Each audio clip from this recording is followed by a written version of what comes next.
इसरो ने अंतरिक्ष में 2 सैटेलाइट्स की सफलतापूर्वक डॉकिंग कर दी। ये स्पेसएक्स डॉकिंग एक्सपेरिमेंट मिशन के तहत किया गया। इस कामयाबी के साथ भारत, अमेरिका, रूस और चीन के बाद ऐसा करने वाला दुनिया का चौथा देश बन गया है। ये उपलब्धि गुरुवार को हासिल हुई। इससे पहले 7 और 9 जनवरी को तकनीकी कारणों से इसे टाला गया था। दिल्ली विधानसभा चुनाव के लिए कांग्रेस ने 5 उम्मीदवारों की एक और सूची जारी कर दी। इस सूची में सुरेंद्र कुमार को बवाना से और राहुल धानक को करोल बाग से उतारा है।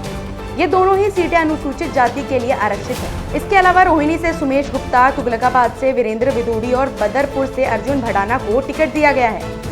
इस तरह कांग्रेस ने दिल्ली की 70 विधानसभा सीटों में से 68 सीटों पर उम्मीदवारों की घोषणा कर दी है।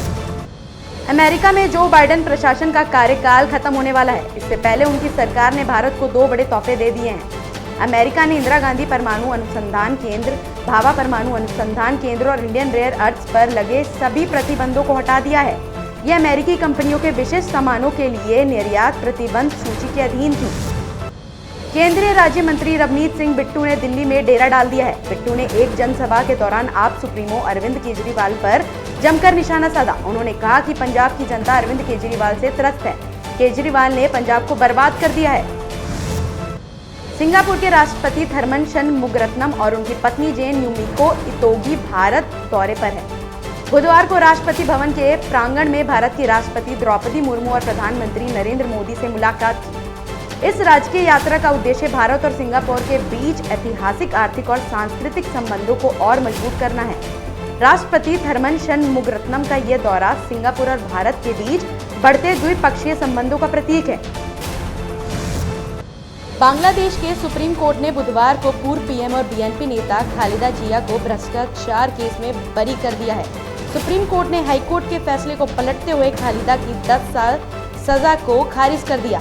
उन्हें पिछले साल अगस्त में जेल से रिहा किया गया था। पूर्व प्रधानमंत्री ने हाईकोर्ट के फैसले के खिलाफ अपील दायर की थी। Chief justice doctor Syed Rafat की अध्यक्षता वाली बेंच ने इस पर फैसला सुनाया। राहुल गांधी के बयान पर मध्य प्रदेश के सीएम डॉक्टर मोहन यादव ने प्रतिक्रिया दी। उन्होंने कहा कि राहुल गांधी भूल गए हैं कि वे भारतीय लोकतंत्र के दूसरे सबसे बड़े पद पर बैठे हैं। ऐसे में देश की जनता ने कभी माफ नहीं करेगी। उन्हें इस बयान पर खेद व्यक्त करना चाहिए और इसे वापस लेना चाहिए। उन्होंने कहा कि लोकतंत्र में नीतियों और अन्य चीजों के बारे में कोई कुछ भी कह सकता है, लेकिन जनता किसी भी तरह से देश विरोधी मानसिकता को बर्दाश्त नहीं करेगी। हिंडनबर्ग रिसर्च के बंद होने पर बीजेपी प्रवक्ता शहजाद पूनावाला ने प्रतिक्रिया दी।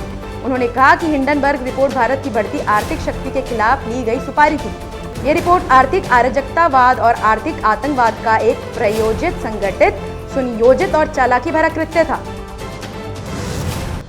आरएसएस प्रमुख मोहन भागवत के बयान की कांग्रेस सांसद दिग्विजय सिंह ने निंदा की है।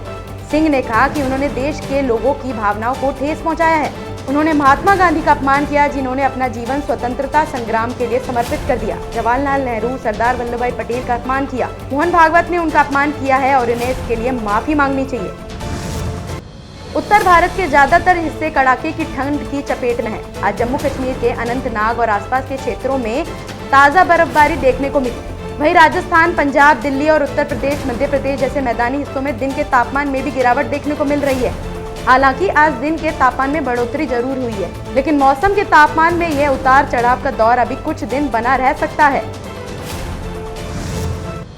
गुरुवार को भारतीय शेयर बाजार ने अच्छी शुरुआत की। कारोबार में आज तेजी देखने को मिली। सेंसेक्स 595.42 अंक उछलकर 77,319.50 पर पहुंच गया। ऐसे ही निफ्टी भी 178.45 अंक बढ़कर 23,391.65 पर पहुंचा। इसके अलावा शुरुआती कारोबार में अमेरिकी डॉलर के मुकाबले रुपया 2 पैसा गिरकर 86.42 पर आ गया।